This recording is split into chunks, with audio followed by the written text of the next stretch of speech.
تو ایک عمل پیارے طلبہ عزیز آپ اہتمام سے کریں، آپ اہتمام کریں گے نا انشاءاللہ. میں نے جب سے یہ عمل کرنا شروع کیا، میں باوضو خانہ خدا میں بیٹھا ہوں، الحمدللہ وہ پیشاب کے قطرے کی تکلیف تھی میری بالکل ختم ہو گئی. اور جیسا کہ ساجد نے عرض کیا آپ کے سامنے کہ جتنی جسمانی بیماریاں ہیں ان کے پیچھے در پردہ ابتدائی عمل شیطان کا ہوتا ہے.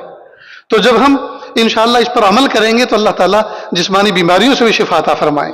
فجر کے بعد اور مغرب بعد یہ عمل کرنا ہے. پہلے درود شریف پڑھیں، پھر اعوذ باللہ بسم اللہ کے ساتھ سورہ فاتحہ پڑھیں، اور پھر بسم اللہ کے ساتھ آیت الکرسی اور تینوں قل هو اللہ احد، قل اعوذ برب الفلق، قل اعوذ برب الناس.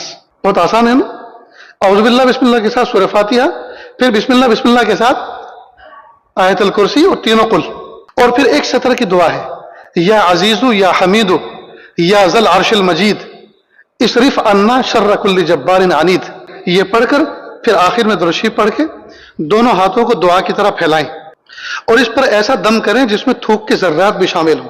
ایک تو ہے اس میں تھوک کے ذرات شامل نہیں ہوتے، تھو تھو تھو، جس کو تھتکارنا کہتے ہیں.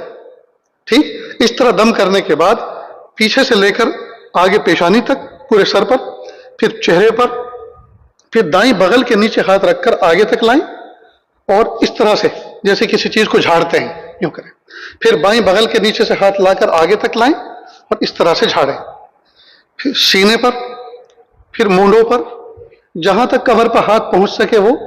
اس کے بعد ران سے لے کر گھٹنے کے نیچے اوپر اچھی طرح ہاتھ آگے تک پھرا لیں.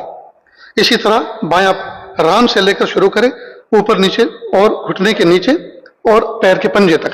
فجر کے بعد کرو گے تو انشاءاللہ دن بھر محفوظ رہو گے ان مخلوقات بد سے، دن بھر اللہ کی حفاظت میں سیانت میں آ جائیں گے. اور مغرب بعد کریں گے تو انشاءاللہ رات بھر ہماری محفوظ رہے گی.